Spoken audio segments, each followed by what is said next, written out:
बहुत सावधानी से कथा सुनिएगा और अपने चित्त में उतारिए। काशी विश्व साधारण धतूरा नहीं, जिस धतूरे के नीचे की डंडी लाल कलर की होती है, अगर वो सोमवार की अष्टमी को देवाधिदेव महादेव को समर्पित करी जाती है तो उसके घर में कभी संपदा की कमी नहीं होती है। वो धतूरा है, साधारण नहीं है। धतूरे में भी लाल डंडी, जैसे धतूरा गोल होता है उसके नीचे छोटी सी डंडी, देखा है आप लोगों ने? अरे देखी कि नहीं देखी बोलो? धतूरा देखा है ना? धतूरे के अंदर एक नीचे छोटी सी डंडी होती है, जब तोड़ोगे तो वो डंडी का कलर अगर लाल है, वो डंडी का कलर अगर लाल है, और कभी हम तो कहेंगे जैसे बड़ी बीमारी जिसको हो जाती है, लीवर, किडनी, कैंसर आदि आदि बड़ी बीमारियों से जो जूझ रहा होता है, प्रयास करो, प्रयास महामृत्युंजय का जाप कर कर, महामृत्युंजय का स्मरण कर कर, एक लाल डंडी का धतूरा प्रयास करना। एक धतूरा मिल जाए या 5 धतूरे मिल जाए किसी भी एकांतेश्वर महादेव पर, जो शिव मंदिर एकांत में हो, जहां कोई जाता आता नहीं हो। वैसे तो अब बहुत मुश्किल है कि ऐसा मंदिर मिल जाए जहां कोई जाता आता नहीं हो, पहले की बात दूसरी है, अब बात दूसरी है। फिर भी कहीं आप रोड पे से निकल रहे हो, एकांतेश्वर महादेव अगर आपका दिख जाए, बहुत बीमारियों से ग्रसित हो, तो भी महामृत्युंजय जाप का स्मरण कर कर या किसी विद्वत ब्राह्मण जन से महामृत्युंजय मंत्र का जाप कराकर या भगवान शिव के मंत्र का जाप स्वयं कर कर, वो भी ना बने तो पंचाक्षर मंत्र नमः शिवाय, षडाक्षर मंत्र ओम नमः शिवाय या श्री शिवाय नमस्तुभ्यम जप कर वो लाल डंडी का धतूरा 5 एकांतेश्वर महादेव को आप समर्पित कर सकते हो। रोग थम जाएगा, जो दवाई खाओगे वो शरीर को लगना प्रारंभ हो जाएगी और आप स्वस्थ होना प्रारंभ हो जाएंगे। अगर बड़ा रोग है, एकांतेश्वर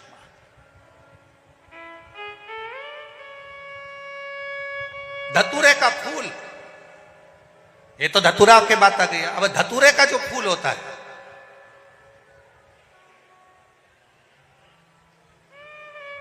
धतूरे का जो पुष्प है, उसको 2 जगह पर समर्पित किया जाता है। 2 जगह, एक धतूरे का पुष्प जहां भगवान शंकर का जल चढ़ाने जाते हो, पूजन करने जाते हो, स्मरण करने के लिए जाते हो, वहां अशोक सुंदरी वाली जगह पर धतूरे को, फूल को समर्पित किया जाए। एक दूसरे नंबर का धतूरे का जो फूल होता है, 2 फूल जब हम समर्पित करने जा रहे हैं, तो एक अशोक सुंदरी वाली जगह पर फूल का जो मुख होता है,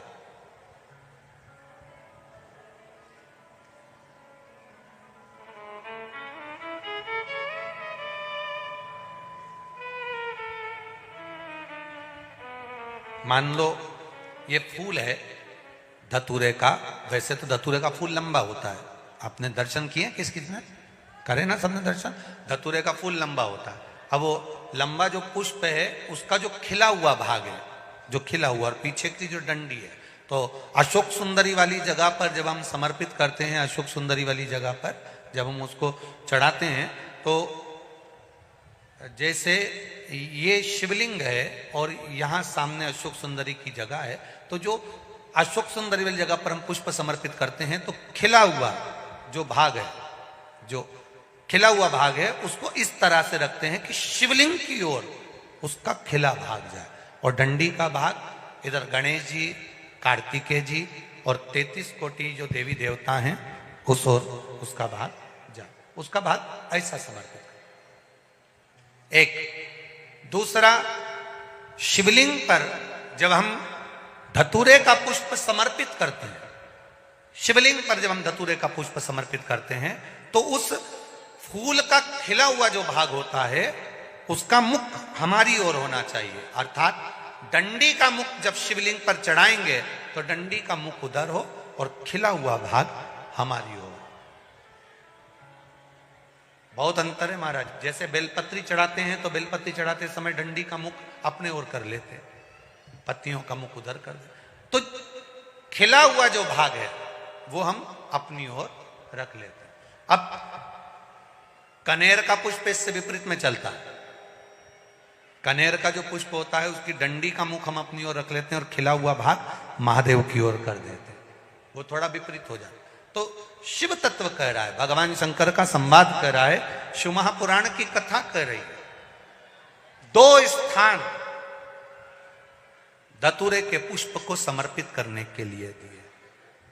कौन कौन सा स्थान है? जम के बोलो, पहला जम के बोलो, अशोक सुंदरी के स्थान पर खिला हुआ भाग कहां होना चाहिए? महादेव की और डंडी का भाग जहां 33 कोटि देवता हों, गणेश जी कार्तिकेय हों, उस ओर हो। और दूसरा देवादिदेव महादेव के शीश पर, शिवलिंग के ऊपर। एक बात बहुत ध्यान लगाकर सुनिएगा, स्मरण में रखिएगा। जब क्रोध की अवस्था होती है, क्लेश की अवस्था होती है, अशांति होती है, तब धतूरा शिव जी को चढ़ाकर 1 लोटा जल अवश्य चढ़ा देना चाहिए।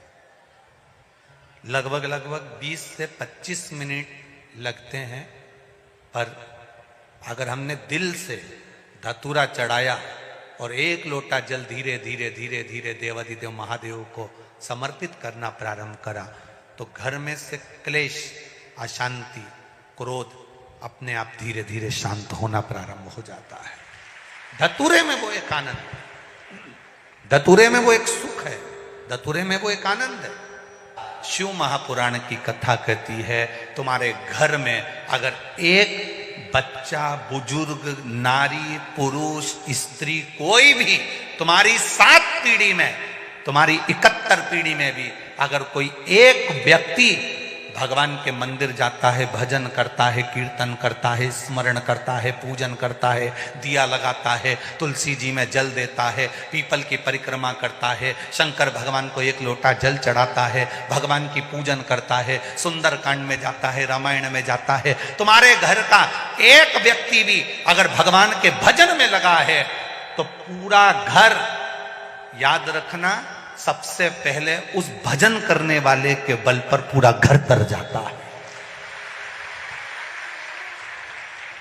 रामायण पढ़ के आया, गांव में रामायण जी का पाठ है, घर का व्यक्ति चले गया, रामायण जी के पाठ में जाकर बैठा, पाठ करा, रात को आया, उसके चरण की रज पूरे घर में गिरी, घर के लोग अपना काम करते रहे। कथा में गया, कथा सुनकर आ गया, घर पर आया, ये जो चलते हो ना उसकी रज उड़ती है।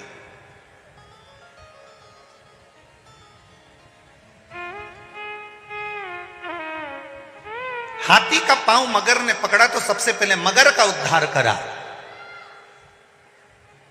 सत्संग करने वाले का संग पकड़ोगे, भजन करने वाले का संग पकड़ोगे, स्मरण करने वाले का संग पकड़ोगे तो उद्धार तुम्हारा निश्चित है। शिव पुराण 7 पीढ़ी को तारने तक का वचन नहीं देती, शिव पुराण 71 पीढ़ी को तारने तक का वचन दे देती है। 1 पीढ़ी, 2 पीढ़ी नहीं, 7 पीढ़ी नहीं, शिव महापुराण 71 पीढ़ी को तारने का वचन देती है। इसलिए उज्जैन के ऋण मुक्तेश्वर मंदिर में पत्थर पर लिखा हुआ है, अंकित करा गया है कि जिसने शिव तत्व को जान लिया, जिसने शंकर भगवान को 1 लोटा जल चढ़ा लिया, जिसने शिव महापुराण को श्रवण कर लिया, जिसने शंकर का अनुमोदन कर लिया, मनुष्य शरीर प्राप्त करने के बाद जो शंकर के मंदिर जाना प्रारंभ कर दिया, मनुष्य शरीर प्राप्त करने के बाद जो शंकर को 1 लोटा जल चढ़ाना प्रारंभ कर दिया, मनुष्य शरीर प्राप्त करने के बाद जो शिव पुराण सुनना प्रारंभ कर दिया, तो शिव पुराण की कथा में ऋण मुक्तेश्वर मंदिर की दीवार पर पत्थर पर लिखा हुआ कह देता है कि उसकी 71 पीढ़ी को देखने की जरूरत नहीं, वो तर चुकी है।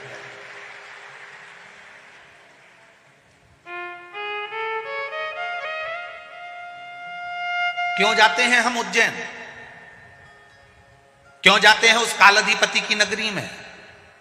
क्यों जाते हैं हम महाकाल की नगरी में?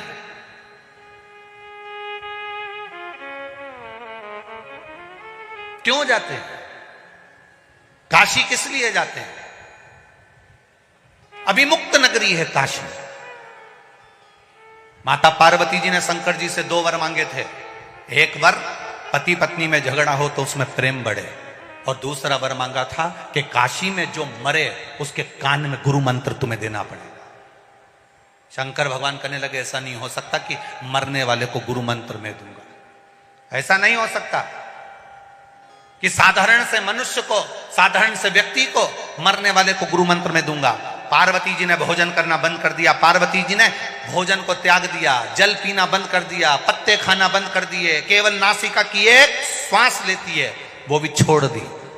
पूरा ब्रह्मांड हिलने लगा। तब देवाधिदेव महादेव ने कहा पार्वती मांग तुझे क्या चाहिए? काशी में जो मरेगा उसको गुरु मंत्र तुम्हें देना पड़ेगा। शंकर भगवान ने वचन दे दिया कि काशी में जो मरेगा उसको गुरु मंत्र में दूंगा, मैं वचन देता हूं। दुनिया के लोग मरने के लिए काशी जाते हैं, मृत्यु के लिए काशी को पाना चाहते हैं कि काशी में अभिमुक्त नगरी है, काशी मोक्ष हो जाता है, फिर जन्म नहीं लेता। काशी में मरने वाला, पार्वती जी ने कहा काशी में मरने वाले को आप गुरु मंत्र दोगे, मुझे कैसे मालूम पड़ेगा कि आपने गुरु मंत्र दिया? शंकर भगवान के मन में आया कितनी चतुर है ये, मुझे कैसे मालूम पड़ेगा कि आपने गुरु मंत्र दिया? तो मांग पार्वती क्या चाहती है? पार्वती जी कहती है काशी में मरने वाले के सीधे कान में आप गुरु मंत्र देना और सीधे कान को थोड़ा सा मोड़ देना, तो मैं समझ जाऊंगी कि आपने गुरु मंत्र दे दिया। आज भी काशी में मरने वाले का सीधा कान अपने आप थोड़ा सा टेढ़ा हो जाता है, क्योंकि मेरा बाबा उसको गुरु मंत्र देकर भेज देता है। आज भी काशी का नियम है, अभिमुक्त नगरी है काशी। इसलिए भारत की भूमि के सबसे ज्यादा मुर्दे, भारत की भूमि के सबसे ज्यादा मुर्दे अगर जलते हैं तो काशी में जलते हैं। हमारे यहाँ गाड़ी ओवरटेक करती है, काशी में मुर्दे ओवरटेक करते हैं। हमारे यहाँ का मुर्दा पहले जल जाए। दुनिया के लोग मुर्दे को देखकर रोते हैं, दुनिया के लोग मुर्दे को देखकर रोते हैं, शव को देखकर रोते हैं। और काशी में अगर कोई मरता है तो रोते नहीं, प्रसन्न होते हैं कि महादेव की नगरी में चला गया है।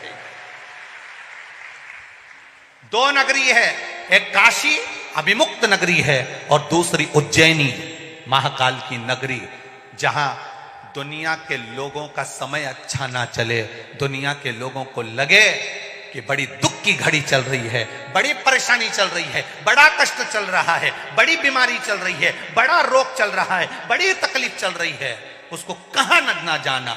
एक बार जिसने घड़ी बनाई, जिसने समय बनाया, जिसने पल बनाया, जिसने काल बनाया, उस महाकाल के चरणों में बैठकर एक बार शिव पुराण पूरी सुन लेना, मिल गया। क्यों जाते हैं उज्जैन?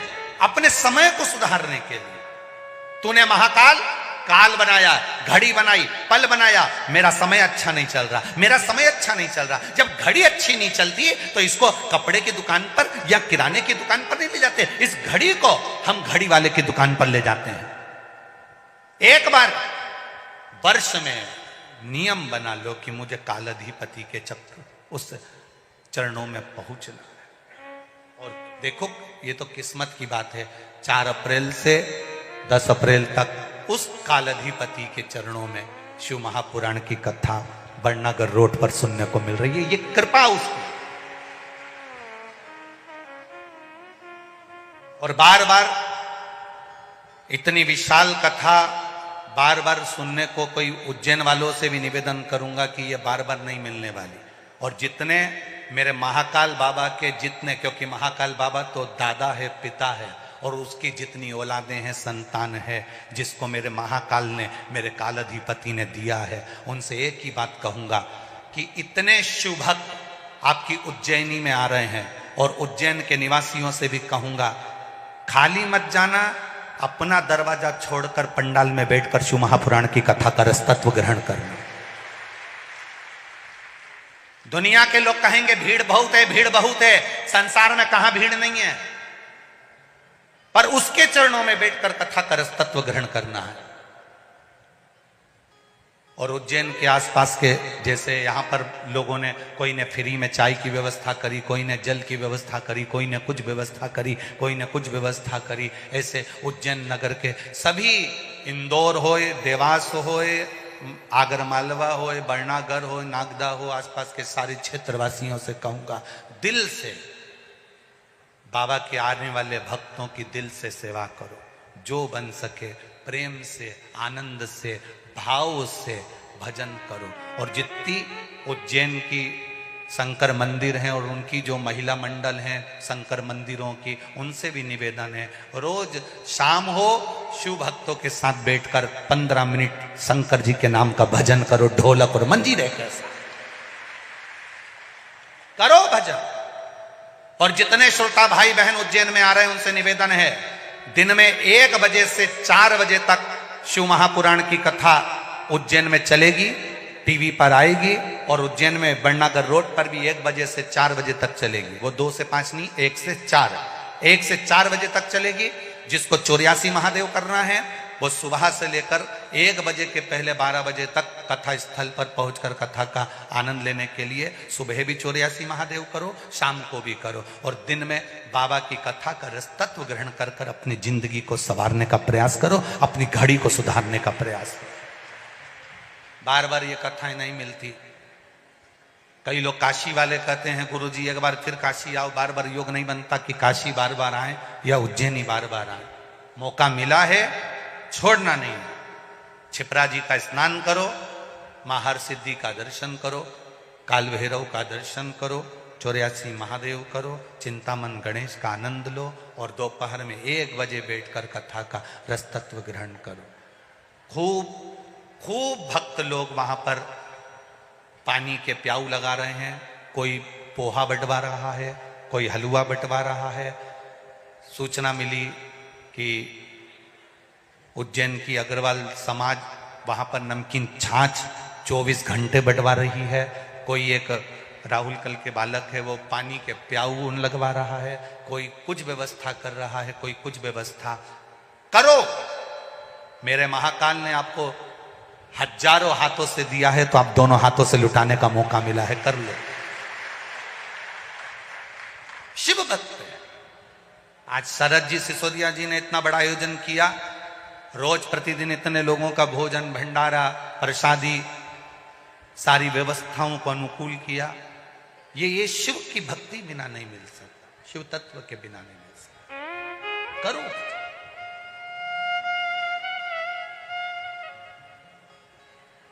थोड़ा सा डीजल पेट्रोल डालकर जो लोग अपने ट्रैक्टर ट्राली में लोगों को लेकर आए हैं उनको भी साधुवाद दूंगा। आज तुम्हारा 500 का नोट सफल हो गया। ये 500 रुपए 3 महीने में बाबा कितना देगा हिसाब लगा कर बैठो। जितने लोग कथा श्रवण करने के लिए आए, जितने लोग भजन करने आए, जितने लोग कथा का रस तत्व ग्रहण करने के लिए आए, बाबा क्या देगा ये तुम्हें 3 महीने में मालूम पड़ेगा। वो कितना देता है। तुम तो आ गए, ट्रैक्टर उठाया, डीजल डलवाया, 50 लोगों को, 15 लोगों को, 20 लोगों को गाड़ी में भरा, पहुंच गए। पर इतने लोगों को कथा सुनकर तुम लेकर जा रहे हो, उसका फल क्या होगा ये वही जान सकता है, ये वही जान सकता है, कोई दूसरा नहीं, ये वही। तेरी कृपा बिना न हिले एक भी अणु, लेते हैं श्वास तेरी कृपा से तनो तनो। बखान क्या करूं मैं राखों के ढेर का, चपटी भभूत में है खजाना कुबेर का। हे गंगाधार मुक्ति द्वार ओमकार तू, भोले ओमकार तू। आयो शरण तिहारी शंभु तार तार तू। बाबा की कृपा, शिव तत्व को जानना, हमारी चित्त वृत्ति बुद्धि सब परमात्मा में हो जाता है। कभी कभी हमारा मन हम ले जाते हैं शंकर जी की ओर, भटक कर दूसरी ओर पहुंच जाता है। कभी कभी हमारा मन विचलित होता है। ऐसा नहीं, एक व्यक्ति था, उसको कान से सुनाई नहीं देता था। थोड़ा कम सुनता था। अवस्था थी, कम सुन रहा है। अब उसका एक बहुत अच्छा रिश्तेदार बीमार पड़ गया। अब बहुत अच्छा रिश्तेदार जब बीमार पड़ गया तो इसने अपने छोराओं से कहा, रे छोरा, ए नाना, ए रे छोरा, ए रे नाना, हम मेरे को ले चल, वो उससे मिल आऊं। तो नाना चिल्ला कर बोला, तुम्हें सुनाई तो देता नहीं, मिल के करोगे क्या? तो दादाजी बोले, देख मिलना तो पड़ेगा क्योंकि हमारा पुराना पहचान वाला है, मिलना तो पड़ेगा, मेरा पुराना पहचान वाला है, उससे मिलूंगा जरूर। अरे तो तुम बात क्या, वो बोलेगा भी तो तुम नहीं सुन सकते? और उसने कहा, उसमें बोलने, वो कुछ बोलेगा ना तो मैं समझ जाऊंगा। मरीज से बात करते तो मेरी जिंदगी निकल गई। 4-5 चीजें तो होती है बस मरीज से बात के में।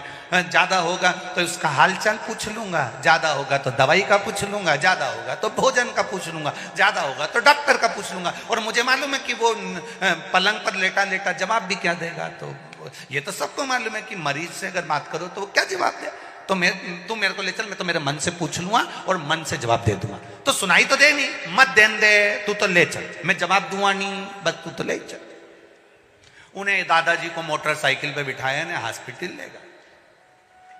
और जैसे ही वो पलंग पर पड़ा था बेचारा मरीज, इसका पहचान वाला ये पहुंच गया। और पहुंचते से राम राम। अब जो कान से थोड़ा कमजोर होता है वो चिल्ला के बोलता है, उसको लगता है अपन जैसे हैं वैसे सब है। इसने भी आवाज लगाई और जो चिल्लाया राम राम, पूरा हॉस्पिटल गजगजा किया, चिल्ला। अब इसने पूछ लिया,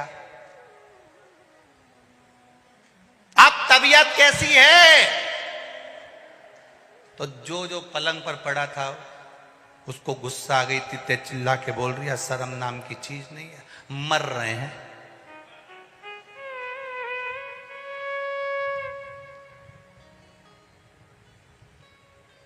भगवान की बड़ी कृपा है। अब वो बोल रहा है मर रहे हैं और ये बोल रहा है भगवान की बड़ी कृपा है, ऐसे ही रहो। अब इसको और बुरा लग गया मरीज को। अब इसने दूसरा प्रश्न पूछ लिया, कौन से डॉक्टर का इलाज चल रहा है? अब इसको आ गई गुस्सा, यमराज का चल रहा है। इसने भी कह दिया बहुत अच्छा डॉक्टर है, तुरंत इलाज करता है, चिंता मत करो, उसी को दिखाते रहो। तब दे रहा था। फिर इसने पूछ लिया, डॉक्टर ने खाने का क्या बोला है? इसने बोल दिया भाटा बोला है। तो इसने बोल दिया बहुत हल्का भोजन है। तो सुनाई तो दे, बहुत हल्का है, दिन भर में 3-4 बार खा लिया। अब इसको आई गुस्सा, इन्हें बाटल निकाल के उसकी पिचकारी इसके मुंह डाल को सेट। अब नहीं सुने हो जाए। कभी सोचो कि ये चित्त क्यों नहीं पहुंच रहा है, ये वृत्ति क्यों नहीं पहुंच रही। जैसे वो कान से नहीं सुन पा रहा, उसी तरह कभी कभी हमारा मन हमारी नहीं सुन पाता है, इसलिए हम गलत जगह चले जाते हैं, अच्छी जगह नहीं पहुंचते। कभी कभी ऐसा होता है हमारा मन हमारी बात नहीं सुनता, हमारा मन हमारा चित्त हमारी नहीं सुनता, गलत जगह चले।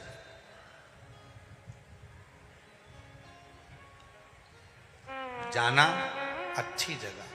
तेरे डमरू की धुन सुन के मैं काशी नगरी आई हूँ। तेरे डमरू की धुन सुन के मैं काशी नगरी आई हूँ। तेरे डमरू के मैं काशी नगरी आई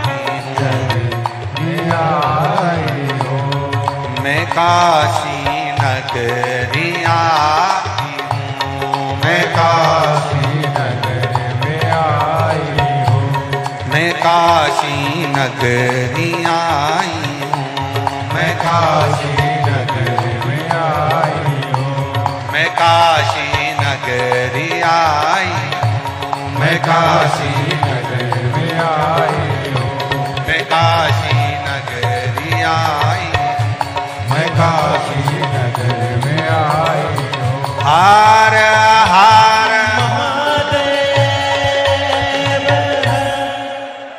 अपने स्थान पर बैठकर भगवान देवाधिदेव महादेव से अपने हृदय की बात भाव के साथ में बाबा देवाधिदेव महादेव से प्रार्थना करिए।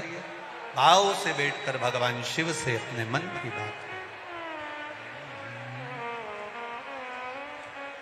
आज कथा का विराम दिवस है।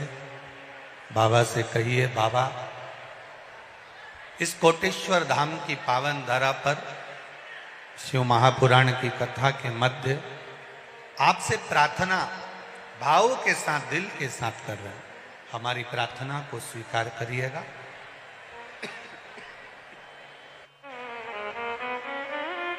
दिल से बाबा देवाधिदेव महादेव से प्रार्थना भाव से।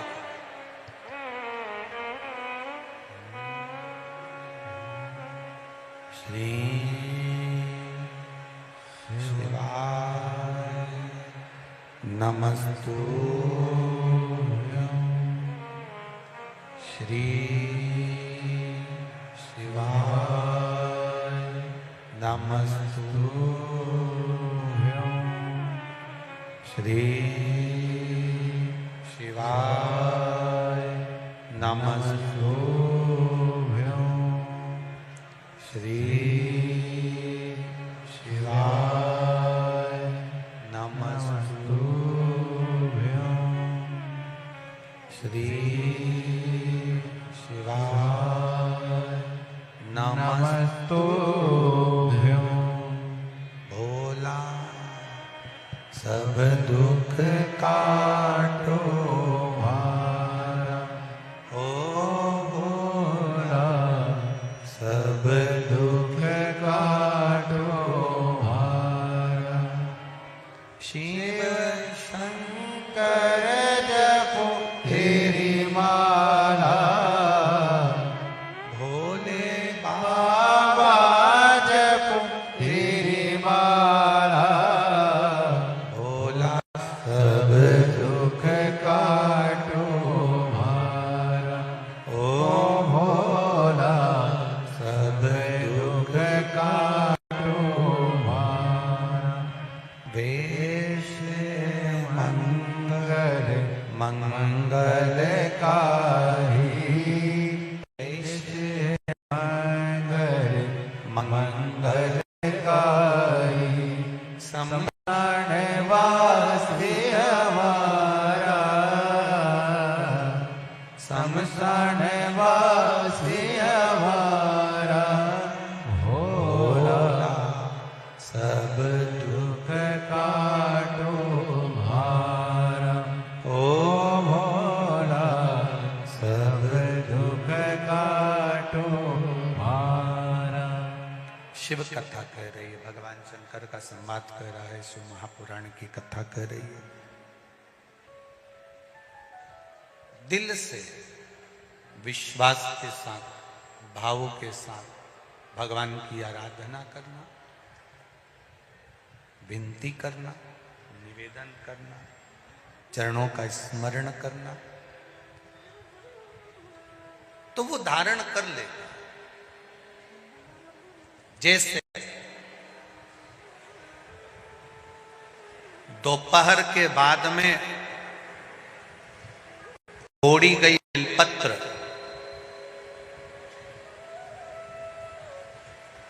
दोपहर के बाद अगर हम बेलपत्र को तोड़कर शंकर भगवान को समर्पित करते हैं तो शिव उसे स्वीकार नहीं करते। फूल सूर्य की किरण निकलती है, प्रकाश थोड़ा सा हो जाता है, थोड़ा सा उजाला हो जाए, और रात्रि सूर्य अस्त के पहले पुष्प को हम तोड़ सकते हैं, फूल हम तोड़ सकते हैं। बेलपत्र सुबह से लेकर दोपहर तक हम तोड़ सकते हैं, पर दोपहर के बाद में बेलपत्र को नहीं तोड़ा जाता।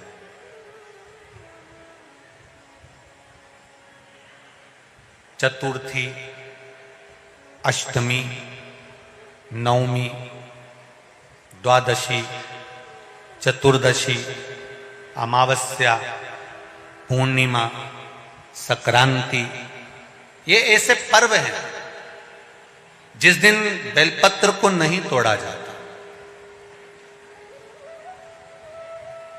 चतुर्थी, अष्टमी, नवमी, द्वादशी, चतुर्दशी, अमावस्या, पूर्णिमा, संक्रांति, ये वो पर्व हैं जिस पर बेलपत्र को नहीं तोड़ा जाता। पुरानी बेलपत्र 1 महीने पुरानी भी रखी है। पुरानी बेलपत्र मंदिर के बाहर भी अगर निर्माल्य में उतरी हुई बेलपत्र किसी डलिया में पड़ी है, बहुत सारी बेलपत्र अगर किसी ने ले जाकर निर्माल्य को कहीं ले जाकर पटक भी दिया है मंदिर के कोने में, वहां से बेलपत्र उठा लो, उसको धो लो, साफ कर लो, वापिस ले जाकर महादेव को चढ़ा दो, वो स्वीकार कर लो।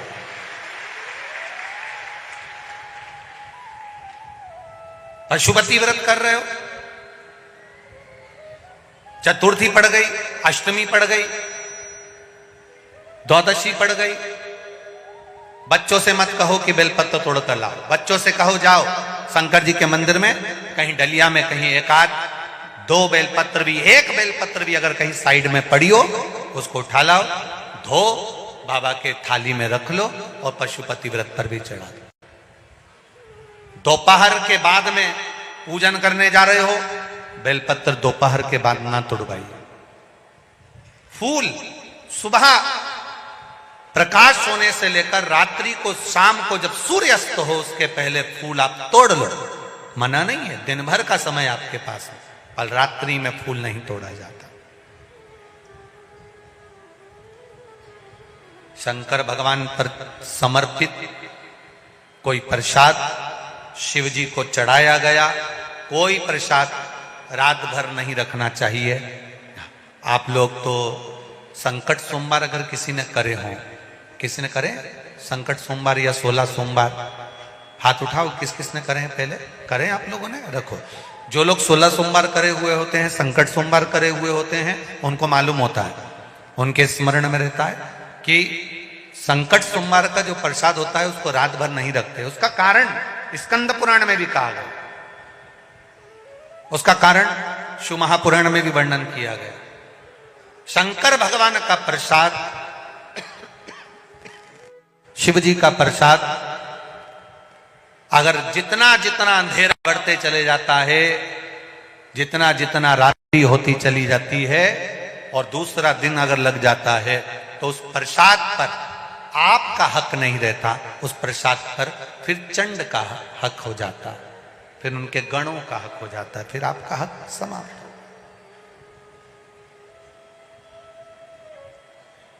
तीसरी बात का स्मरण करिएगा, एक तो बेलपत्र दोपहर के बाद ना तोड़िए, दूसरा पुष्प रात में ना तोड़िए, तीसरा चतुर्थी, अष्टमी, नवमी, द्वादशी, अमावस्या, पूर्णिमा, चतुर्दशी, संक्रांति, इस पर बेलपत्र ना तोड़िए। मंदिर की चढ़ी हुई, कहीं रखी हुई, कहीं अगर निर्माल्य में भी कहीं ले जाकर पड़ी है, वो भी समर्पित कर सकते हो। बेलपत्र तो यहां तक वर्णन करती है कि अष्टमी नवमी दोनों पड़ रही है और आपको बेलपत्र की जरूरत पड़ रही, तो एक बेलपत्र को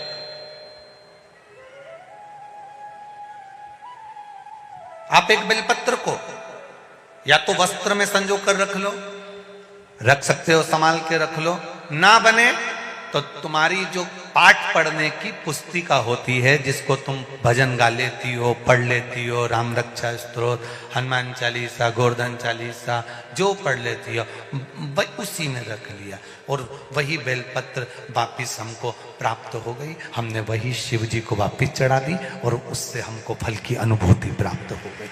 जरूरी नहीं है तोड़े।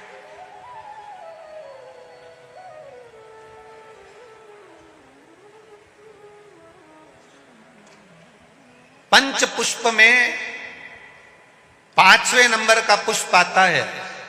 भगवान शंकर आनंद के साथ में विराजमान थे और देवताओं ने जब मंथन किया, उस मंथन में जो विष निकला, वो विष देवाधिदेव महादेव को दिया गया।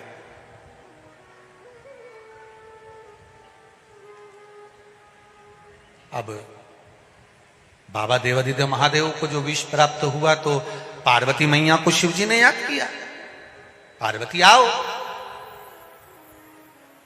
ये एक चतुर्पति की विद्वत्ता है। एक विद्वान पति जो होता है, चतुर्पति जो होता है, उसकी विद्वत्ता जो होती है, उसको दर्शाया है मेरे महादेव ने। बहुत विडंबना में जीवन चल रहा, बहुत परेशानी में चल रहा, बहुत टेंशन चल रहा। पति किसी को बताना पसंद नहीं करता, बहुत चिंता है।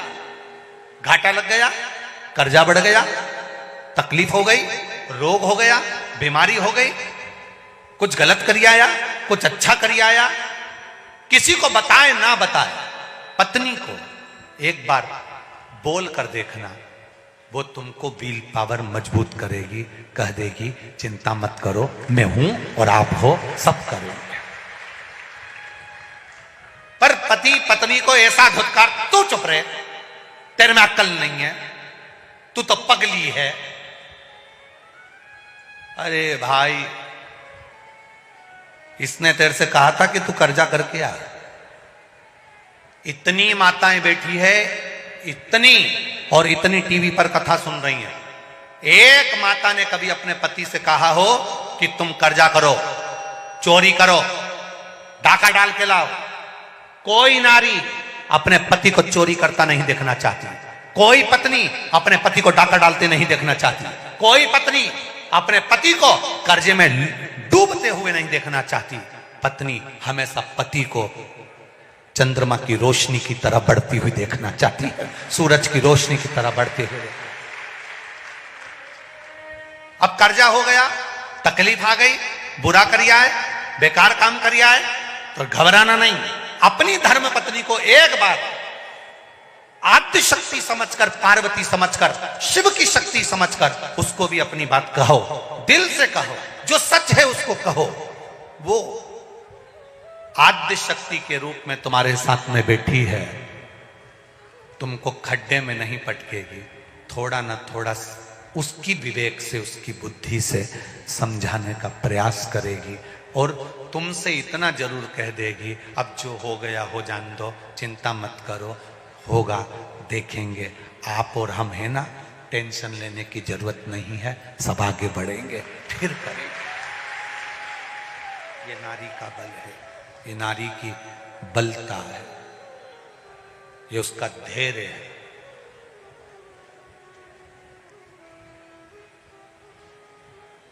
धैर्य उसका।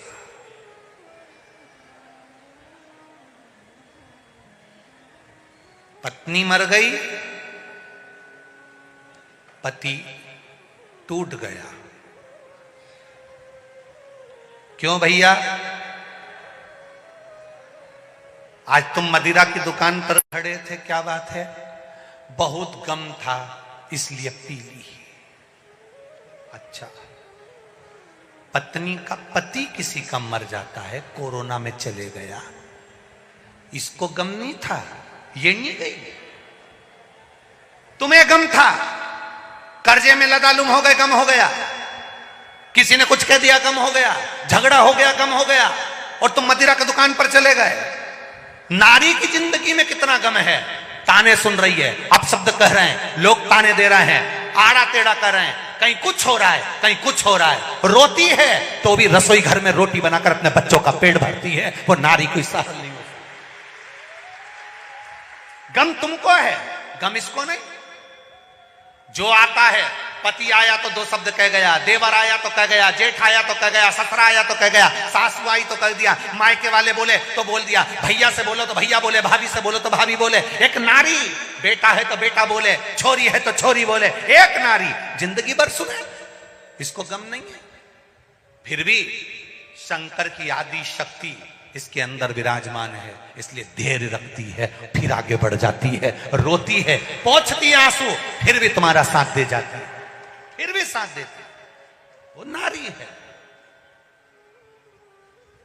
और तुम कहते तुम्हें अकल नहीं है, तू चुप रहे, तेरे में अकल नहीं, तेरे में अकल नहीं। और जब पूरी तरह से खड्डे में गिर जाता है, तब आखिरी में कोई साथ नहीं देता, तब वो फिर पत्नी कहती है ये मेरी रकम पड़ी हुई है, उतार कर दे देती है, बेची आओ, ले जाओ, कर्जा चुका दो। आखिरी में भी वही साथ दे रही है, अंत बिंदु में वो साथ दे रही है। और एक बात अपनी जिंदगी में उतार कर रखना, रकम दुकान पर कब जाती है?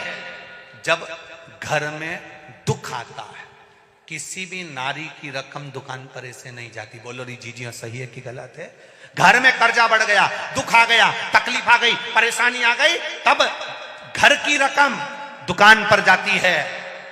जब घर की रकम दुकान पर जाती है, जब दुख आता है, जब दुख आता है तो सोने की रकम दुकान पर जाती है। उसी तरह जब जिंदगी में दुख आए तो इस मनुष्य के शरीर को, इस रकम को भी महादेव के चरणों में उस दुकान पर ले जाओ तो शिव संभाल ले।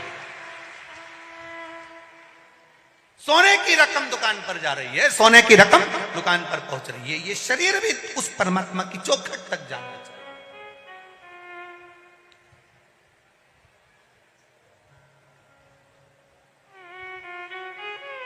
हम उसके भरोसे।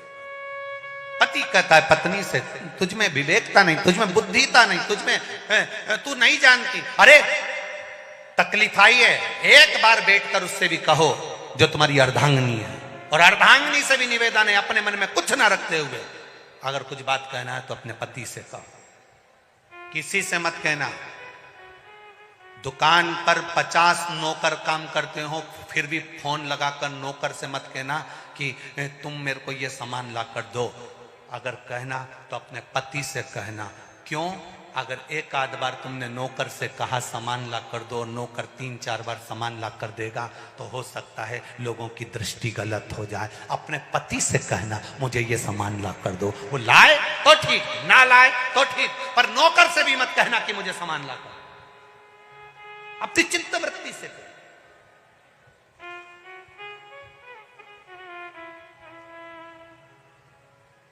जाओ, मुझे ये सामान चाहिए। कितना सुंदर संवाद है। माता धूमावती और शिवजी का धूमेश्वर नाम पड़ा था।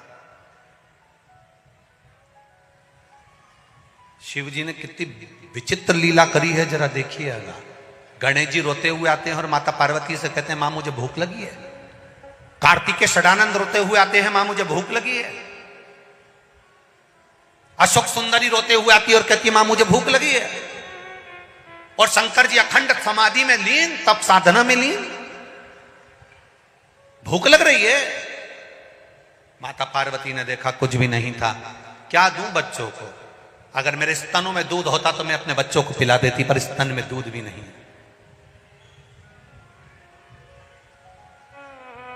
क्या दूं? भूख से बिलख रहे भगवान गणेश जी, कार्तिकेय, अशोक सुंदरी सब भूख से बिलख रहे थे। पार्वती जी शिव जी के पास जाकर एक लोटा जल चढ़ाकर बोली, बाबा उठिए, तुम्हारे बच्चे भूखे हैं, तुम्हारे बच्चे भूखे हैं, उठिए। शिव जी नहीं उठे। गणेश जी मां का पांव पकड़कर बोले, मां बहुत भूख लग रही है। षडानंद कार्तिकेय बोले, मां बहुत भूख लग रही है। अशोक सुंदरी कह रही है मुझे भूख लग रही है। भोजन नहीं था। मां फिर शिव जी को जगाई, भोलेनाथ नहीं जागे, मेरे स्तनों में दूध नहीं तो अपने बच्चों को पिला देते। अब वो स्तन में दूध लाने के लिए मां ने क्या लीला रच दी, क्रोध में आ गई पार्वती। अपने बच्चों को भूखा मरते हुए कोई नारी नहीं देख सकती, कोई नारी नहीं।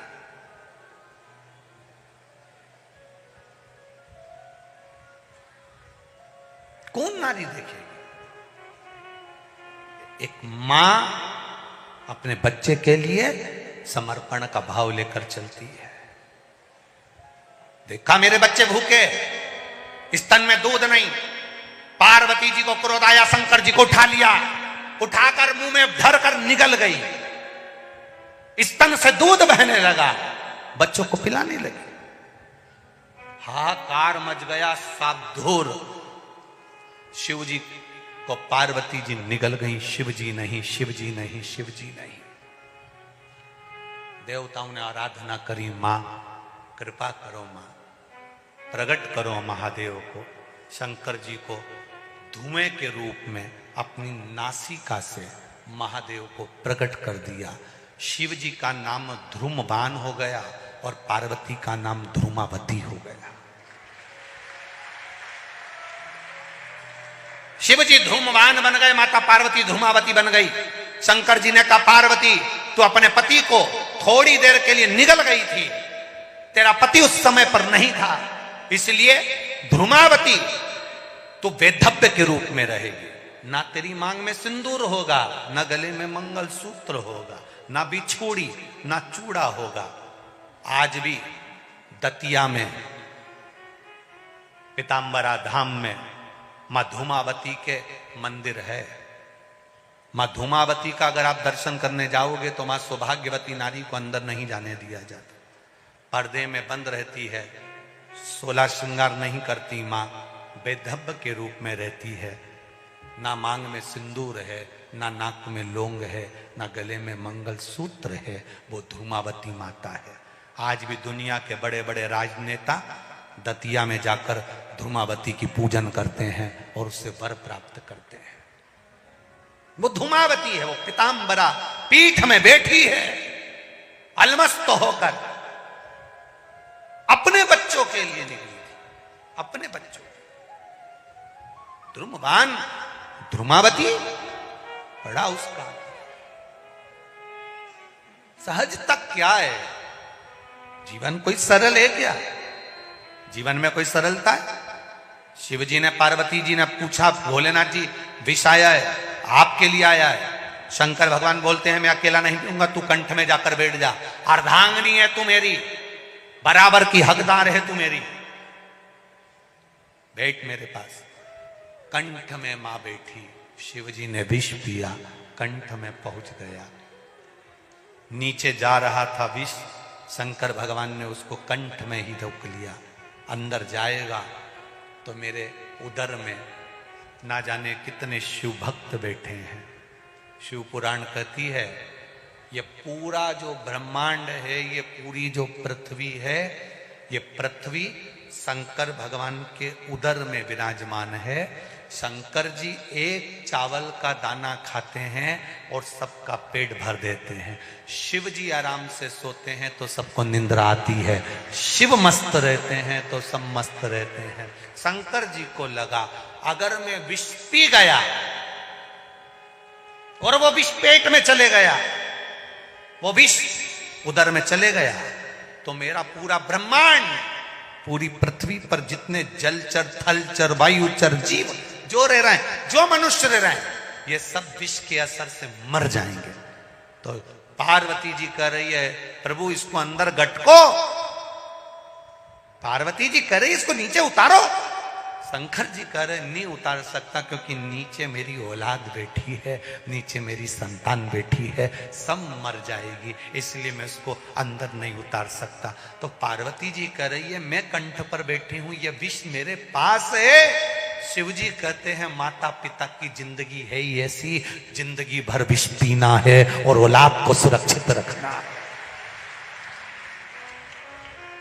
माता पिता की जिंदगी है ऐसी, जिंदगी भर विष पीना है, औलाद को सुखी रखना है।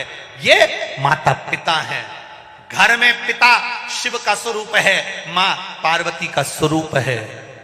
कितना विष पीते होंगे। घर की ठंडी रोटी घर का बुजुर्ग, घर की बूढ़ी मां खा लेती है, उसको भी गर्म रोटी अच्छी लगती है, पर बूढ़ी मां कहती है दाल अच्छी बनी, कड़ी अच्छी बनी।